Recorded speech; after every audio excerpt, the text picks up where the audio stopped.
I compiled the 5 most terrifying and disturbing pieces of classical music I could find. Now, a lot of you commented on how disturbing the music and effects were on this video I uploaded 2 years ago, and I'm here to tell you that was nothing compared to what you're about to hear. So let's get into it.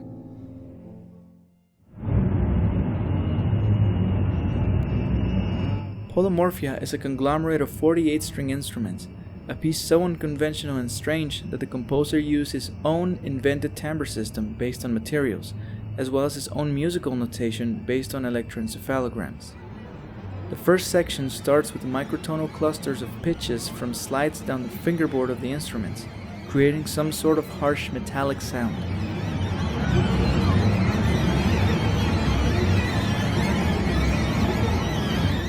The second section is a catalog of percussive sounds made with plucking and striking the strings with the fingers, the palm of the hand, the wood of the bow, tapping the fingerboard with the fingertips, and striking the wooden chairs so that the overall quality shifts to wood.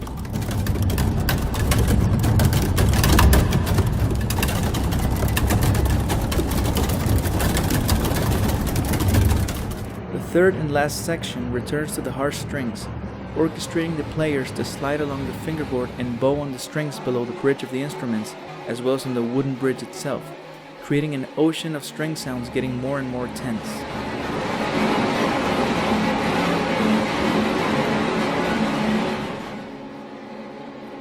Finally, and thankfully, the piece ends with one of the most cheerful sounds of all, a C major triad.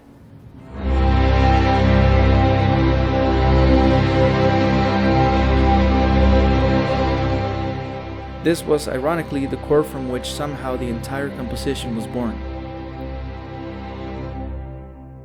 The piece is used in the soundtrack of the Exorcist film and Stanley Kubrick's The Shining.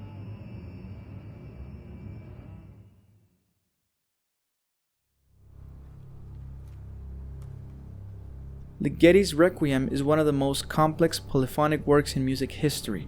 It consists of a choral and orchestral composition following strict compositional rules of contrapuntal organization and divided into 4 movements, for which he worked up to 14 hours a day. In fact, it took him 9 months to finish the complex micropolyphonic interaction of the 20 vocal lines in the second movement alone. This section, the Kyrie, is a blend of 5 main choral sections that becomes a giant structure growing ceaselessly into an epic climax. It feels like the listener is just being both drawn to and drowned in an enormous sea of voices.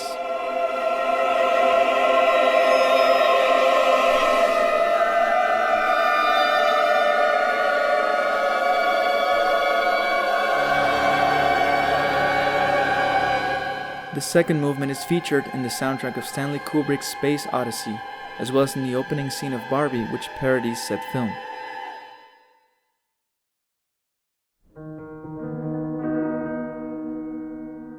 Virtutes Occultae is a 90-minute composition with 18 individual pieces for 6 microtonally tuned digital pianos. By this we mean a change in the number of pitches in an octave as well as how those pitches are distributed. Since notes are just specific frequencies in the spectrum of sound, you could have as many notes per octave as you wished instead of the 12 notes per octave we are accustomed to. In the case of Virtutes Occultae, Brook created a software that algorithmically generated cloud-like textures of notes for the 6 pianos, each tuned to a different tonality of 55 notes per octave, not simply equally spaced, but chosen in a very specific way inspired by concepts introduced by music theorist Harry Partch. In other words, the creation and functioning of the work is very much non-trivial. The 4 cloud interlude pieces were largely computer-generated and refined from set cloud-like improvisations. As an example, take Cloud Fantasia.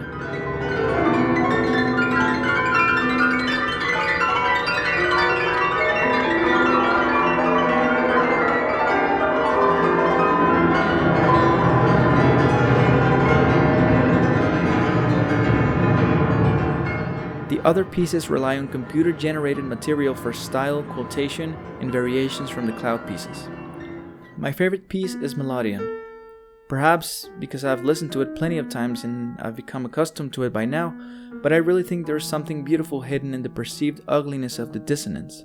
The melody feels like an unsuccessful attempt to say something, tripping over its own words, as if dissonance itself this thing nobody in pop culture wants was trying to express that it can be beautiful too.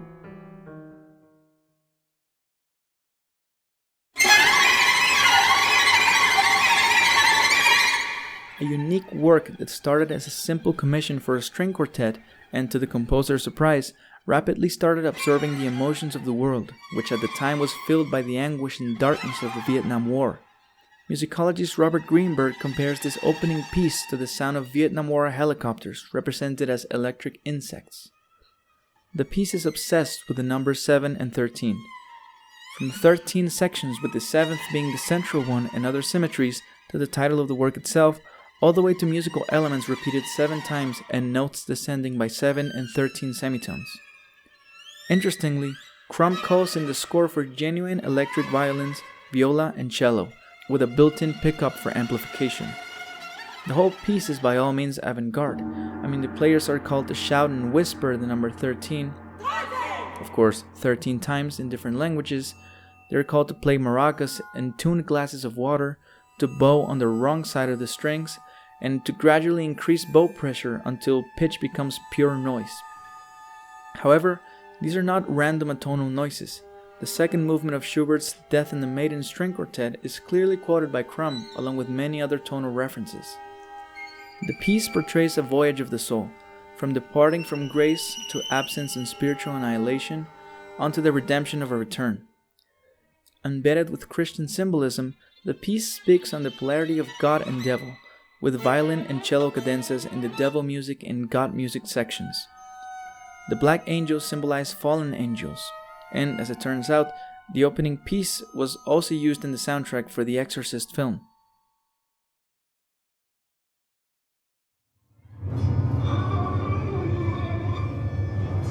Now let us end the list with a shorter piano piece by Cowell. The Banshee is composed entirely for manual manipulation of the piano strings without ever touching the piano keyboard.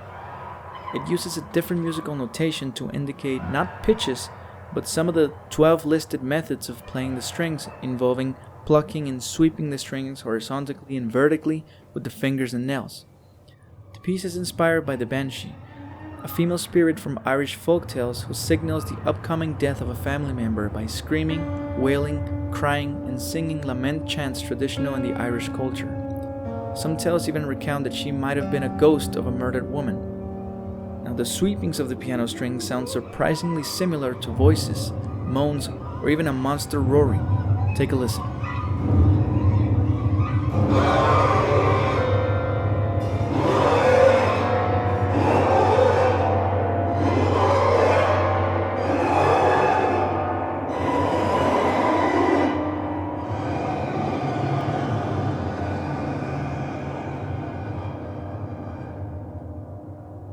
And that's it for this video. In the description I've linked more resources, live performances, and a Spotify playlist of all the pieces listed. Let me know what you think of this list and what pieces you would like to add. I might do a similar video on another occasion, but for now, subscribe if you'd like to see more content like this, and I'll see you in the next one.